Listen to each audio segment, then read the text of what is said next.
Magandang umaga sa inyo. What's up mga lods? Magandang umaga sa inyo. Mayroon naman tayong bagong topic. So ito, ginawa ko pa rin to sa Merstock. Ito ay pinangalanan ko ng appointment system. So yun, sana panoorin nyo to at sundan nyo yung bawat ginagawa ko dito kasi makakakuha kayo dito ng idea kung paano gumawa ng appointment system gamit yung Merstock. So tara, open ko lang siya sa aking Visual Studio ang ginawa. So wala pa, nasa labas kasi siya. Check mo, nasa labas ito yung appointment app.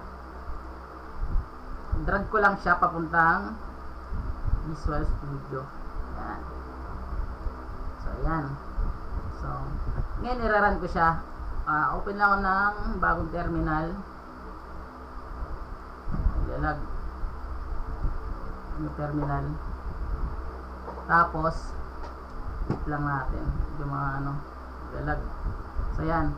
So gusto ko i-run tong i-run ko muna yung ating server, yung ating backend sa Node. So yan. So ngayon i-run mo. Paano yun natin i-run? Kasi may nilagay ako dyan na sa package.json. So ito i-run natin itong part na to sa start. So pwede ko itong i-copy or type na lang natin. Node-moon server.js. So ito yung tinutukoy niya, yan server na yan. So enter ko lang, wait lang natin. So ayan, nakakaroon yung ating node. Tapos next naman natin is i-run naman natin yung ating, ito yung folder ng client kasi ito yung pinaka front end natin. So yun yung i-run natin. Paano naman siya i-run? So pupuntahan mo natin yung folder na yan, cd muna natin, cd client. Depende kung anong nilagay nyo sa, kung naka-folder yung inyong front end or hindi. So kung hindi naman naka-folder, hindi nyo na kailangan i-cd to. So almost pino-folder talaga yung front end, o minsan din yung back end pino-folder din. So puntahan muna natin itong ating folder, cd client. Dahil napuntahan na natin, i-run na natin yung folder na yan, npm run dev. So ganyan pag-run. So may mali pala. So npm start, sorry, sana pala yan. Wait lang natin.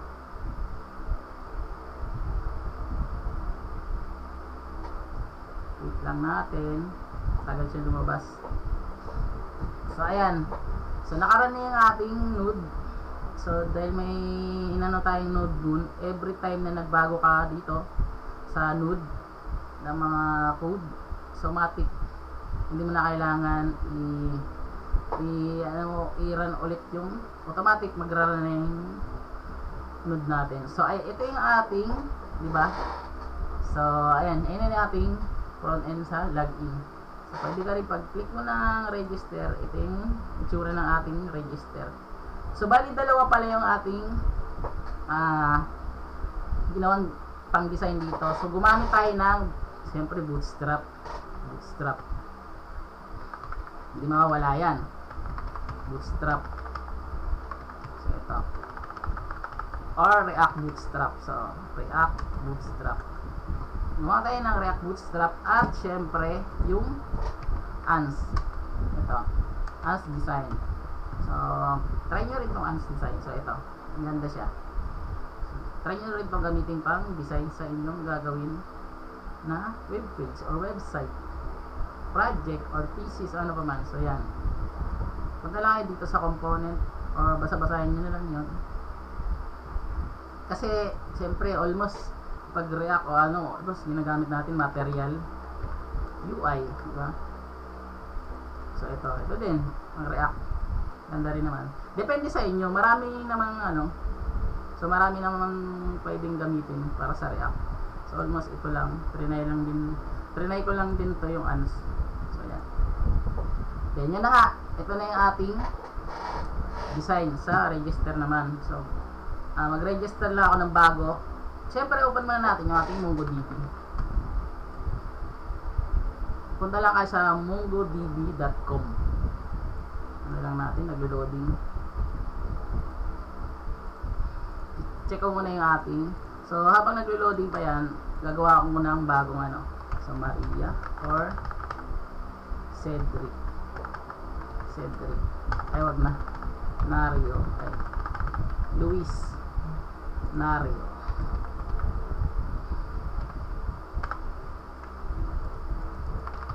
Lang naglalag. Mario. So, saan siya? Mambugan, Ipolo City. So, demo ko lang kung paano ito gamitin itong system na to. Nario. So, popost ko naman to sa aking GitHub. Okay, mag-alala. Makakuha kayo na idea dito kung paano siya ginawa. So, mayroon dito ng notification. 1, 2, 3, 4, 5, 6. So, ang ginawa natin is scenario. For user lang to. So, ayan. Once na nag-register si user, magre-redirect siya sa login.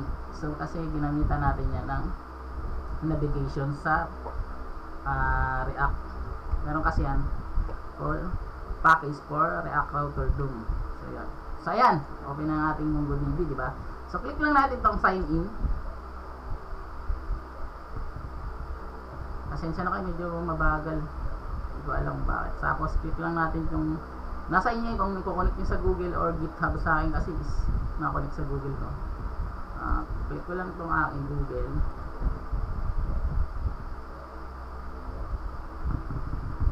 Wait lang natin, mabagal. So, check natin yung kung umasok yung bago natin i-register. Click lang natin tong browse collections. Dito natin nakikita yung database at yung mga table sa loob niya. So, ang database natin dito is appointment DB. So, ayan. So, meron siyang tatlo. Appointment, doctor, tsaka user.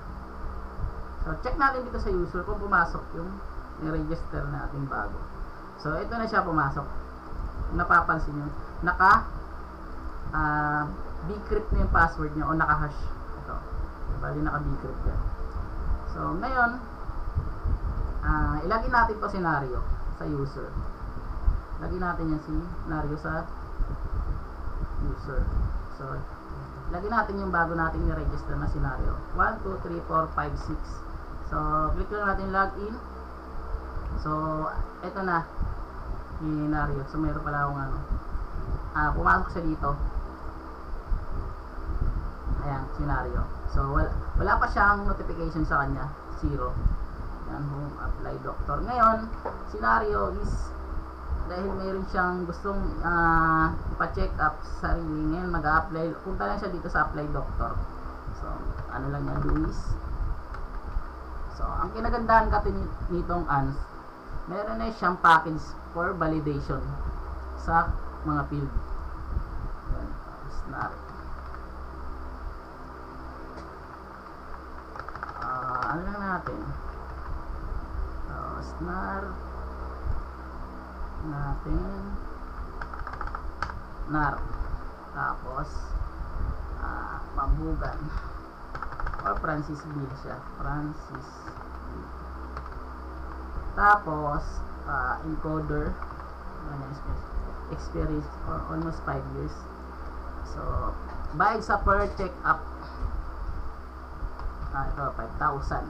Tapos, date, kailan siya magpa-check up. So, ayusin nyo lang tong date. So, ayan. Click ko lang yung submit. Ayan. Bali, may kita ni Doktor yung sinubmit ni Mario. Or, bali yung admin natin, yung parang nagsisilbing doktor. So, ngayon, hindi pa nakikita ni Mario kung yung sinubmit niya is na-approve na ng doktor. Ngayon, pupunta ako sa doktor. So, ano ko lang siya, open lang ako ng yung incognito para hindi sila hindi mabasa ng URL. Kasi kapag doon pa rin tayo nag-open, so, pag nag-open tayo ng new tab, scenario pa rin ng, kasi naka-detect to, ano to, naka-cookies. I-detect ko sino na nakapag-login.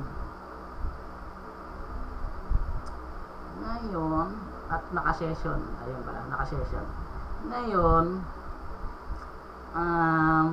ito, yung admin, i-login natin dito. So, type natin localhost para pumunta ng login. Bagong login ulit. Admin 1, 2, 3, 4, 5, 6. Login ko lang si admin or doctor. Oops. 7, 8. So, ngayon, napansin nyo, mayroon ditong notification. Titingnan ni doctor o ni admin yung notification or yung mga nag-apply sa kanya. Sisilipin niya. Sorry, hindi pa niya iba. Ngayon, scenario ito. So, ayan. Scenario, ito yung nag-apply na bago. So, ngayon, para makita ni Nario kung approve siya or hindi ng doktor, siyempre, hindi niya pa nakikita pala sa dashboard niya kung in-approve siya. I-approve ni doktor yung request ni Nario. Then, approve na ni doktor yung request ni Nario. Ngayon, pupunta ako kay Nario or doon sa patient or user. Check natin kung may notification. So, ito, nakikita na ni Nario ng notification na galing kay admin or doctor. So, check ni Nario yan. Niya ni Nario. So, mark ko lang. So, pag ni-mark mo yan, pupunta yan dito. Dito sa delete ko na muna dapat. Wala na. Then, punta ko ng home. Bali, ito yung na-approve na ni Doc. So, yung request ni Nario na magpapacheck up siya. So, pupunta ko sa home. Tapos, pwede mag-ano si Nario yan dyan. So, pwede siya mag-ano ng date. Dito kasi, tine-check dito kung mayroon date or time. Kunwari, may oras na, mayroon ng isang patient na nagpa-check up sa, kunwari, alas 10 hanggang alas 11. Mayroon na doon nagpa-check up sa oras na yun. Hindi na pwede scenario makapag-check up sa oras na yun. So, sa ibang ano na siya, not available na kasi 1 hour ang pagitan nito. Mga to. So, yan lang. Natin. So, ayan. Appointment available naman. Tapos, book now. Wait lang. So, yan. Ayan, nakapag-ano na siya, scenario. So, ayun. Yun lang yung ano nito. Tapos, kung sa ating, ito yung ating admin or doctor. So, sa doctor naman, makikita niya dito. Ayun nga, ito na nga, yung mga ano ng mga user. Makikita niya rin sa dashboard niya or patient, yung mga nag-apply sa kanya. So, user. So, dito sa user, makikita lang yung mga naka-register na user or yung mga patient. So, makikita ng admin or doctor. So, sa doctor logs, so makikita naman dito yung mga nag-apply kay doktor or mga nagpa-reserve ng araw kung kailan sila magpapatingin o magpapa-schedule kay doc. So, sa user log, bali, lalagyan ko kasi ito ng user log para every time sino yung nag-login na user or patient is makita natin. So, yan. So, silipin naman natin yung code nito. Dito sa code, bali, nakahiwalay yung front end sa back end. So, ang back end nito is hindi naka-folder. So, ganyan lang siya. So, ang client, so ito yung naging silbi natin front end, naka-folder siya. Lahat ng front end naka-folder. So, paano naman kung gusto ko pa lagyan, bukod pa dito sa user log.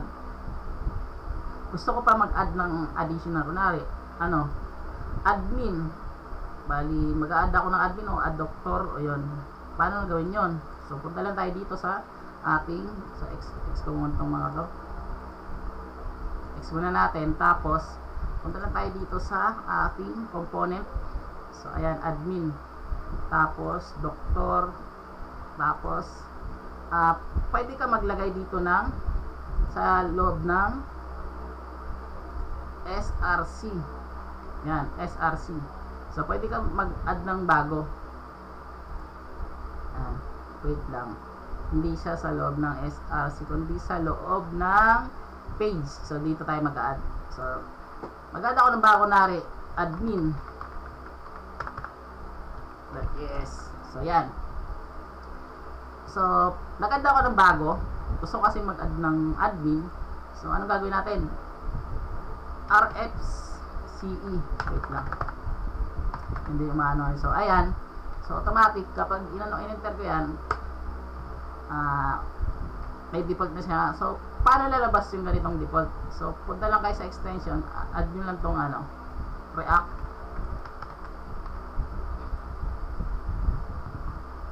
Ito. React Remix, tapos React. Yan, ito. Install nyo lang to. Extension na to. Yan, try nyo lang yan. Try nyo explore. Para hindi na kayo type pa. Tapos, ito na. Paano natin i-call to? Yung bago natin ginawa. Punta lang tayo dito sa ating component layout. Punta muna tayo dito sa ating, madami kasi ito eh. So, silipin muna natin.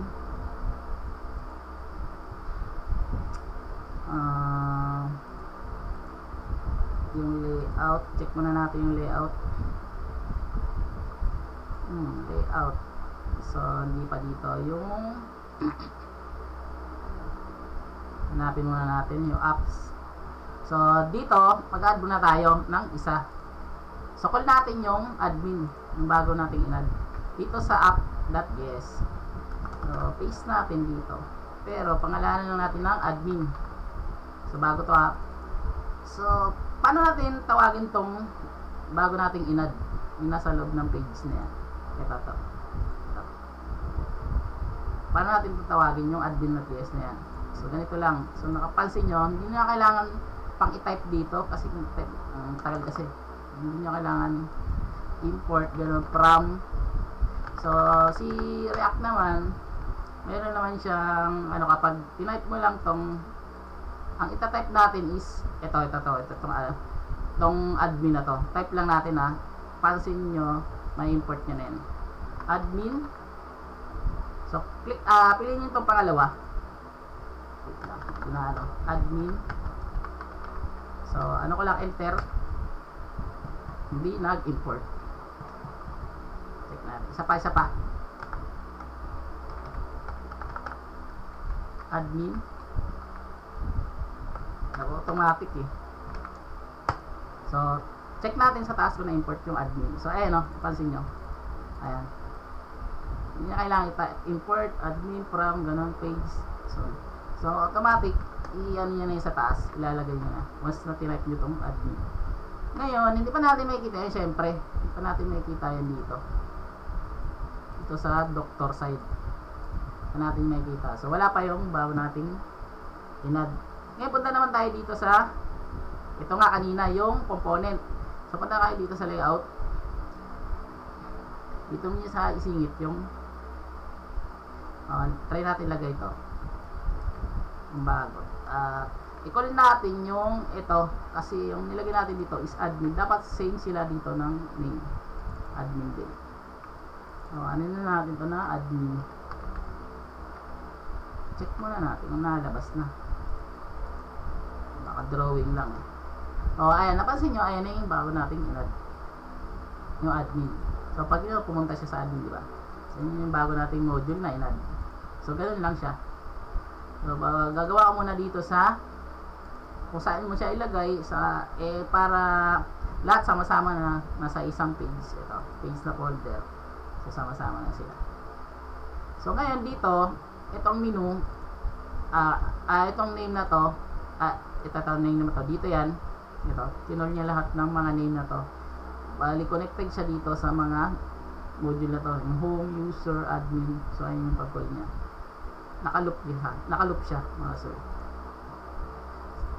Tapos dito, naka-ano naman siya. Ito. Naka-condition siya dito. Kung yung nag-login na yun, is madedetect niya kung user or admin or sino pa man, may another rule pa. So, yun lang. Tapos, silipin naman natin yung ating back end syempre. So front end, and explore muna natin yung ating front end. So ito yung ating login syempre. So may loading tong ating login. Kung napapansin nyo, kapag ginanong ko yan, mayroon siyang niloload. So galing yun sa bootstrap. Sa bootstrap galing yung load na yan.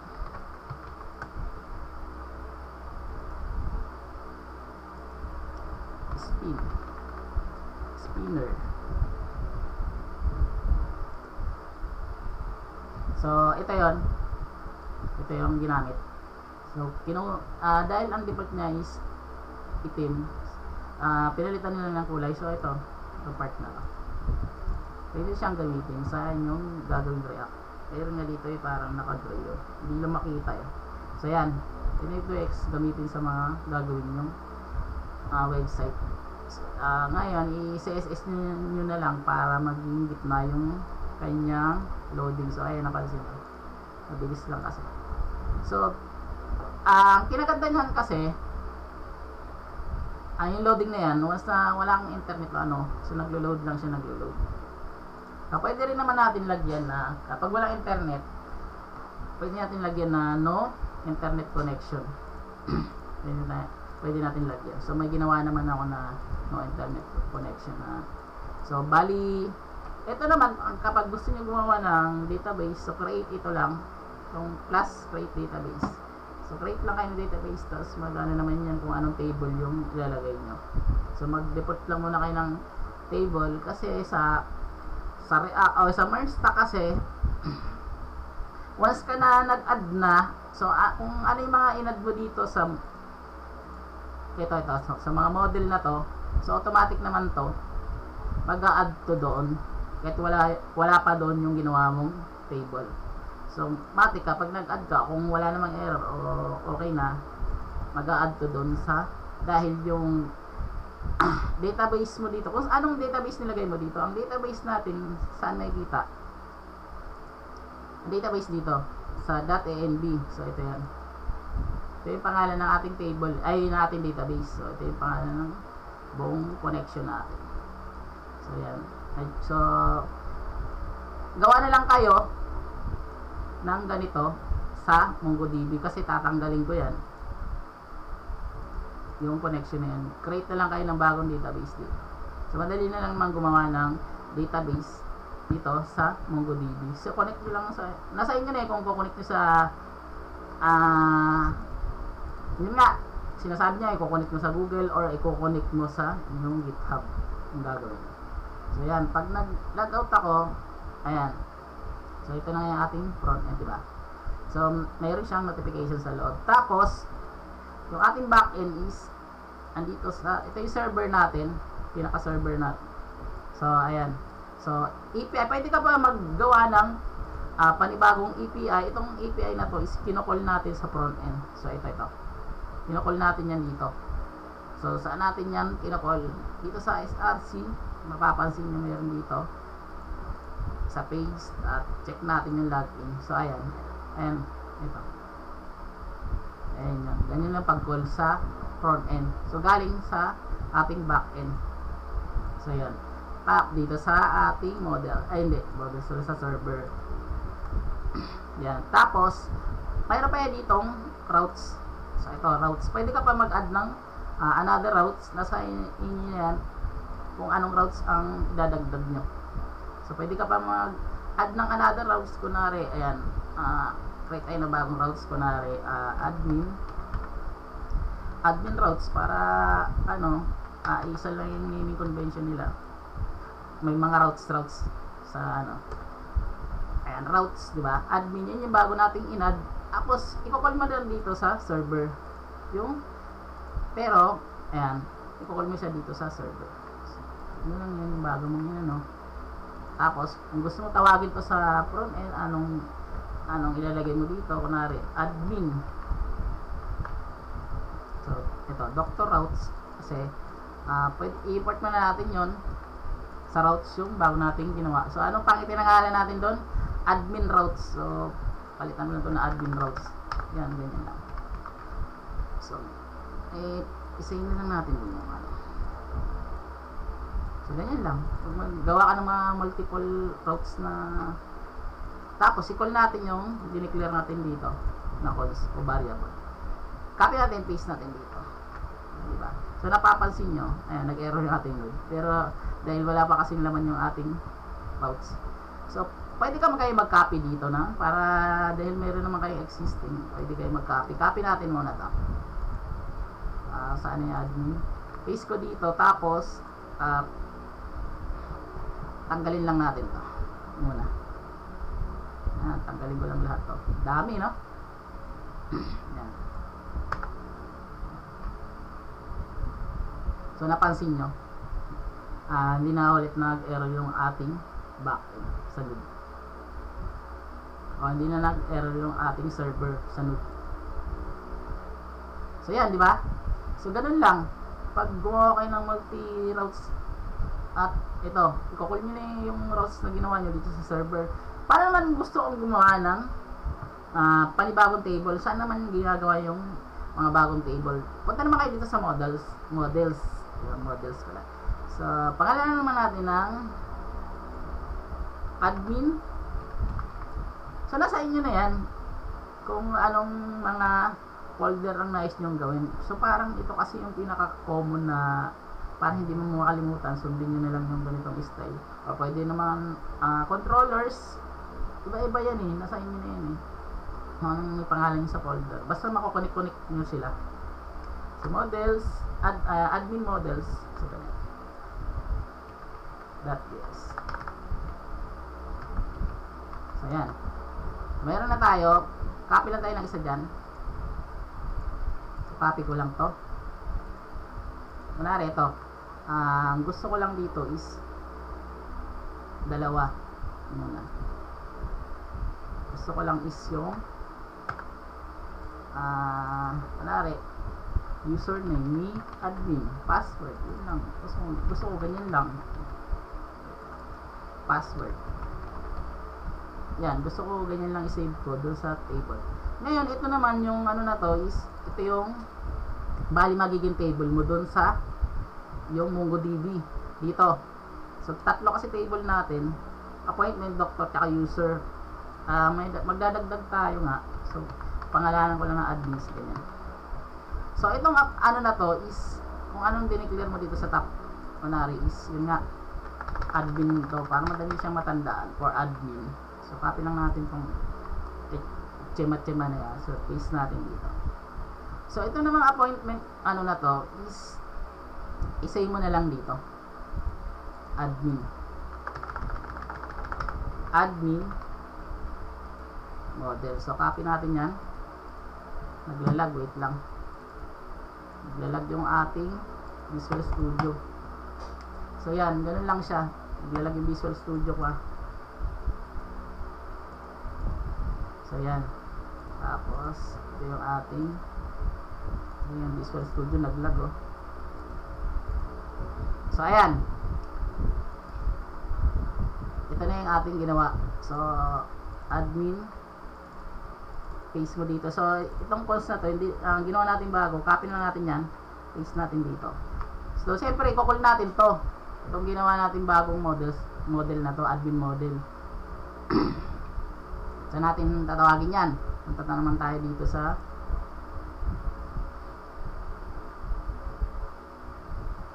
routes.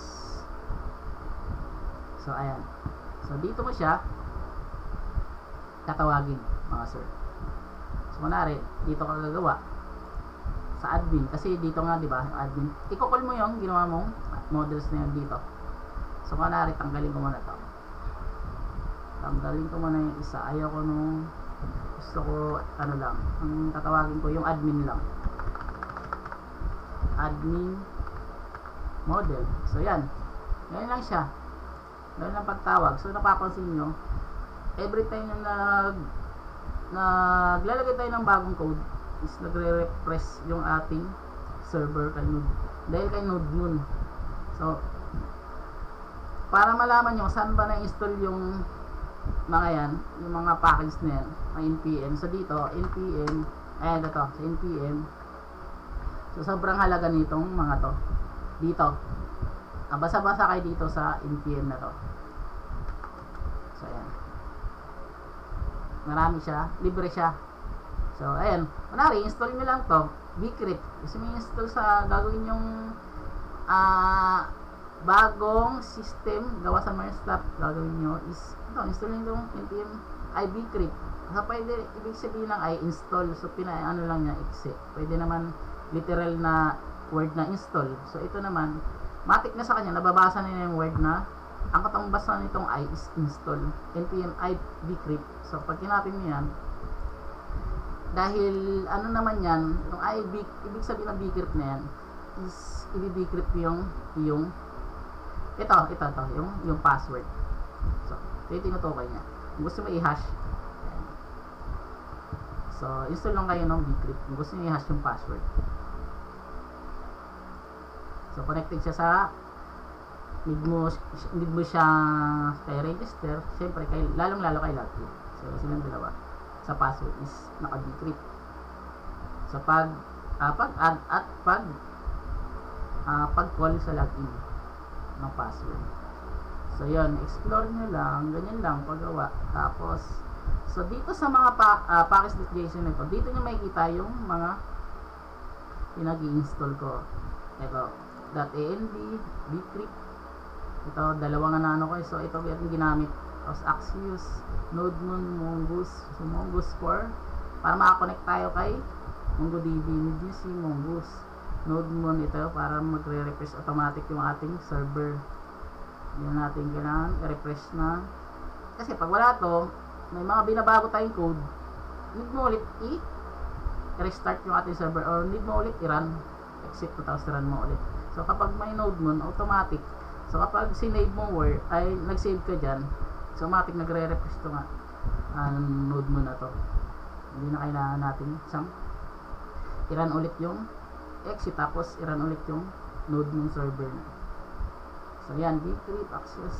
Ito yung ating makikita dito sa package.json sa backend. So dito naman sa ating client, meron ditong package.json na sarili. So mga pinag-install natin dito is ito React DOM, siyempre Redux, React Router DOM, siyempre mahalaga itong React Router DOM kasi need natin yan para dito sa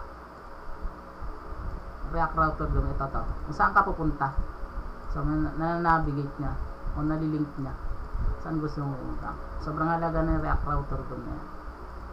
So, explore nyo na lang din yung answer dito, yung ating so si ANS kasi, ito yung ating ginawang design.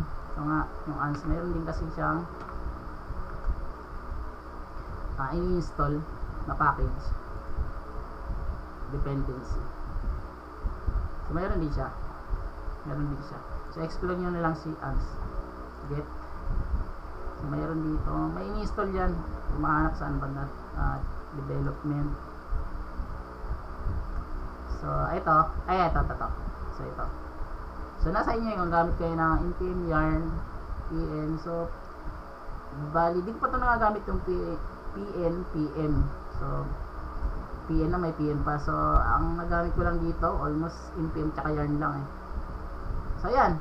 Tapos, kapag ano nyo na yan, na-install nyo nila, pwede nyo na gamitin yung, yung mga package nya. Yung mga, ito. Import nyo lang, tapos pasok nyo to. So, ang kinaganda kasi ng ANS na yan, papansin nyo yung, silipin natin yung ating client. Punta tayo dito sa SRC. So, tingnan nyo yung ating doctor form. So, bali galito yung style ng kanyang form. So, yun yung style ng kanyang form. So, kung i-right click natin yan, wait natin. Check natin kay Nario. 1, 2, 3, 4, 5, 6. So, check natin kung mapapansin nyo pag ni-right click niya. So, ang ganda kasi tingnan sa kanya. So, ayan o. Mahaba.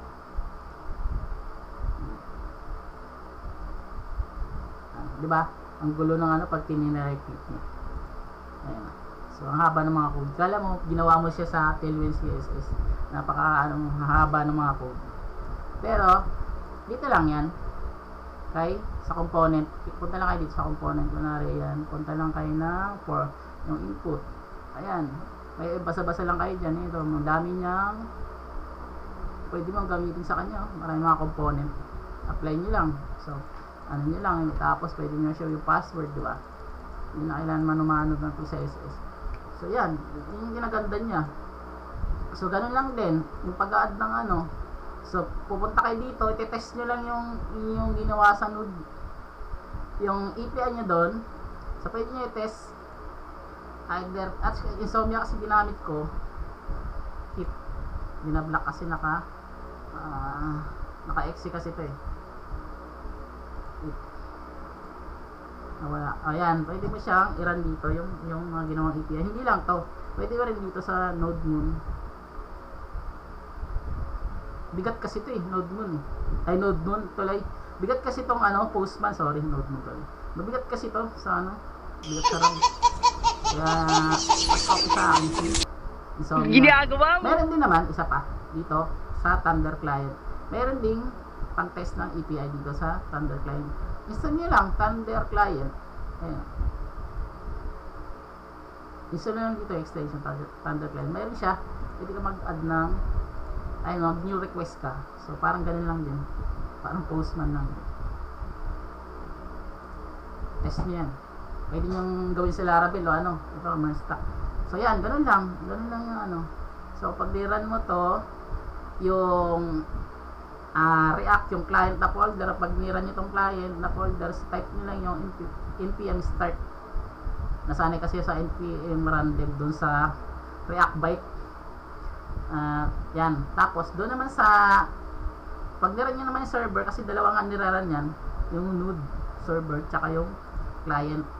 So, sa node naman, iraran nyo naman, so makikita nyo naman dito sa package.json yung iraran. So, ito lang iraran nyo. So, ito. So, node moon, serve pala, ba't serve?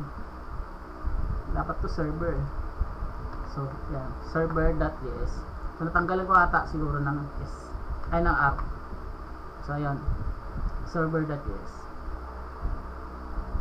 Tapos, ayun. Explore nyo lang. Tapos, aral-aral lang kayo ng React. Yun lang. Explore. Hindi naman ako sobrang master ng React. Inano ko lang din eh.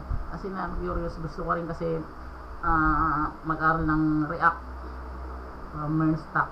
So, ito kasi hindi ko pa nakapag-try umano ng React sa notification. Kasi itong React, so actually yung React or Merstack na to is ang mag-ano sa kanya, may mga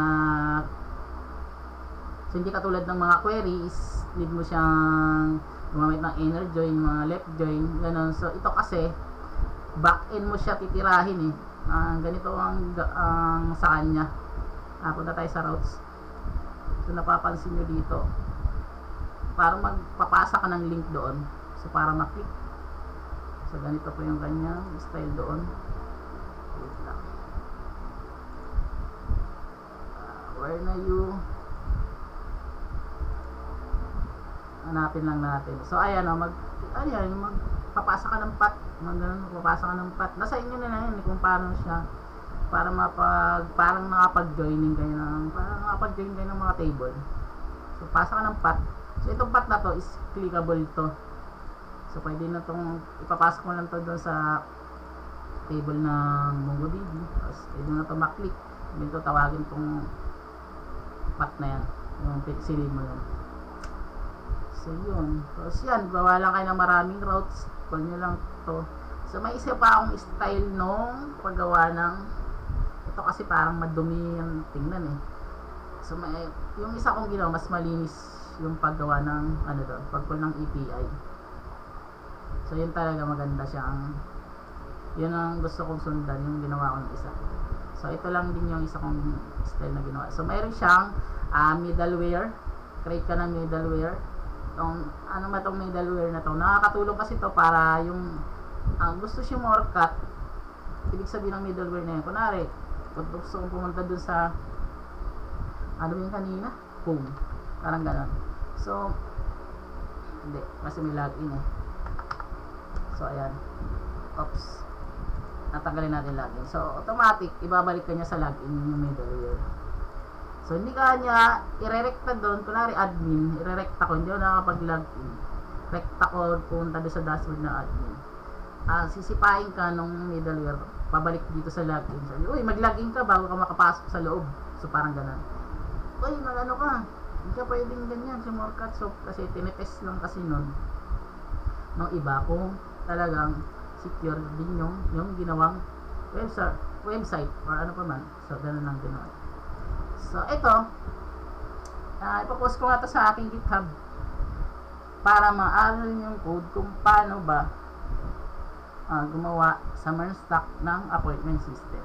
So, ito is, yun nga, patient tsaka doctor. So, kabalit na yung user or admin. So, yun lang. Maraming salamat. Sana nagustuhan nyo ito at dagdagan nyo pa. Gusto nyo pang dagdag.